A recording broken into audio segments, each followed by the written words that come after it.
Ready to roll. All right, let's do it to it. Here, let's start with AJ Jacobson from Rivals.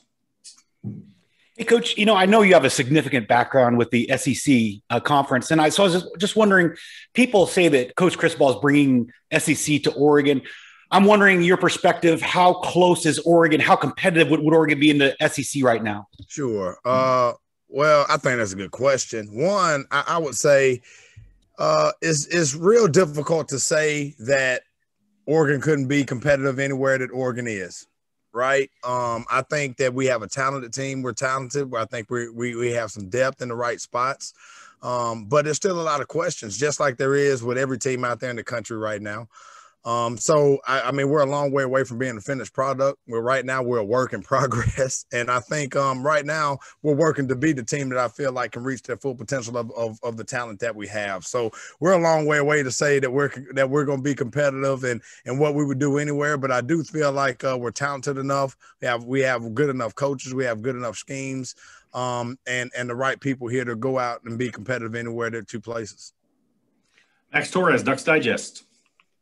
Coach, great to see you again. When we're looking at young wide receivers that can make an impact pretty early, what are some of the things that you're looking at that, you need to see, like they need to check these boxes when they're making that transition to the next level? Sure. Well, the biggest thing that doesn't translate from high school to college when it comes to wide receiver play is the ability to be able to beat man to man. Those guys are normally so talented and they're so feared, to be quite honest with you, from week in and week out in high school, that not many people just going to challenge those guys in man-to-man situations a lot. Well, once you get to college, every critical situation is a man-to-man situation, right? Third down, short yardage. So you get an opportunity to really see what those guys can do early on in those situations. And every time practice comes around, just because they're typically faced with guys whose abilities match their own. And so it's been really good to see those young guys come in and be able to compete right away and do well in those situations. Obviously they still have a long way to go. But that's something that we constantly work on in our room, to go out there and be able to beat man to man, especially in those critical situations, because that's what it's going to call. That's what you're going to be called to do at the receiver position. Matt Preem, 247 Sports.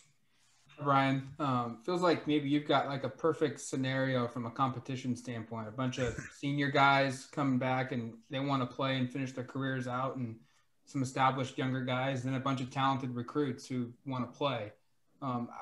Can you maybe just give us an idea of what competition is like right now at that receiver spot for you guys? And yeah, I mean, there's competition at every spot, just like you would think it would be. The older guys have done a really, really, really good job of coming in and mentoring the young guys.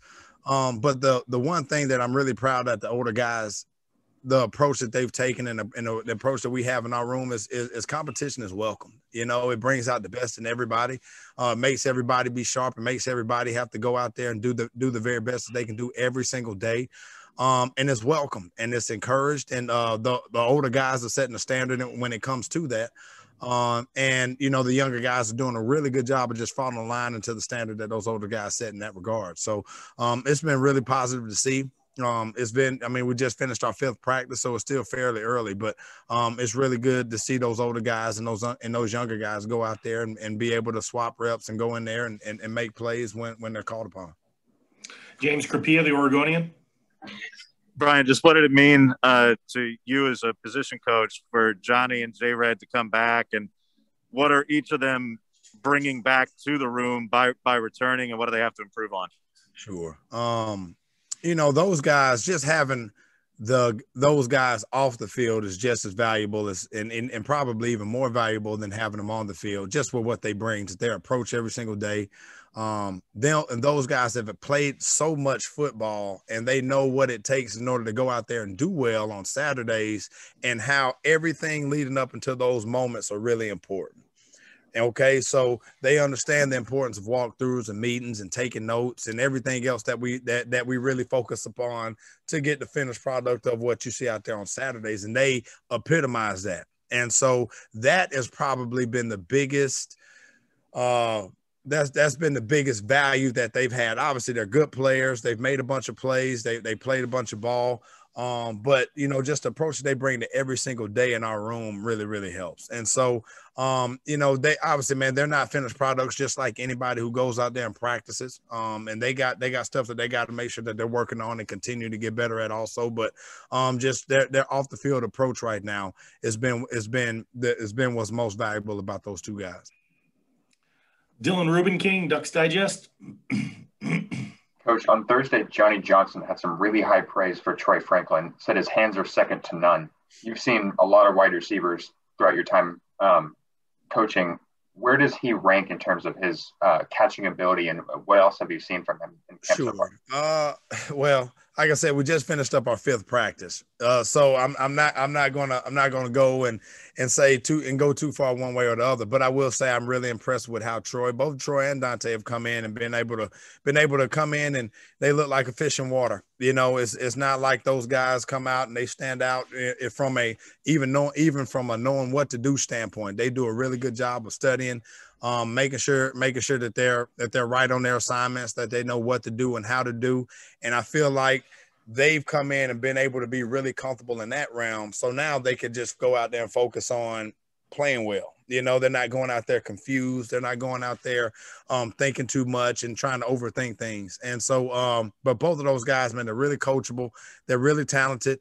And both of those guys have a really bright future ahead of them. And so I have been really pleased with what we've seen with those guys in 5 practices, but again, it's just 5 practices. And so, man, there's still a lot of work to be done, but they've done a good job up until this point. Ryan Thorburn, Register Guard.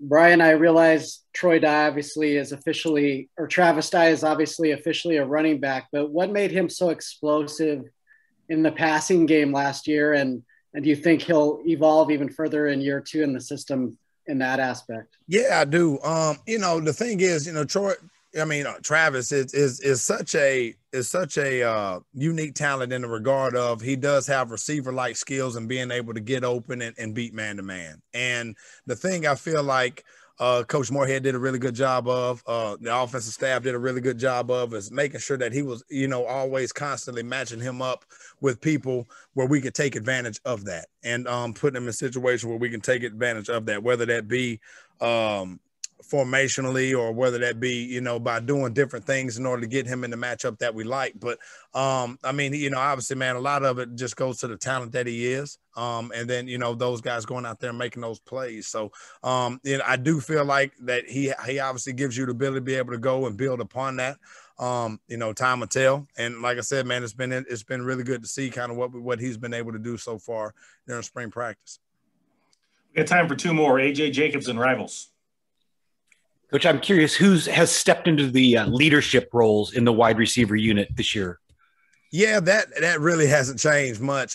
We didn't lose anybody in regards to that. You have Johnny and Red. Those guys were kind of the constant leaders last year, and that has not changed since those guys have been back. So it's been pretty easy. No need for a transition, and no need for anything changing. They did a good job of it last year, and they're just building upon doing that right now this year. Last question, Matt Preem, 247 Sports.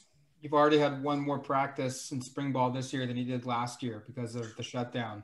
I guess with those extra 11 practices that you get now, where do you see the improvement? Like, what are the benefits that you're going to get that you maybe didn't get last year? Yeah, well, the sport of football is just a developmental sport in general, right? I mean, you need bank reps, you need as far as technique wise, as far as assignment wise. I mean, it's such a developmental sport. It's a reason guys don't go straight from high school to the NFL in this sport. And I think the more reps you can get guys is the better, so I think the improvement is going to come with every single day that we can get out there and be able to practice. That's what you need. You need practice in order to get better.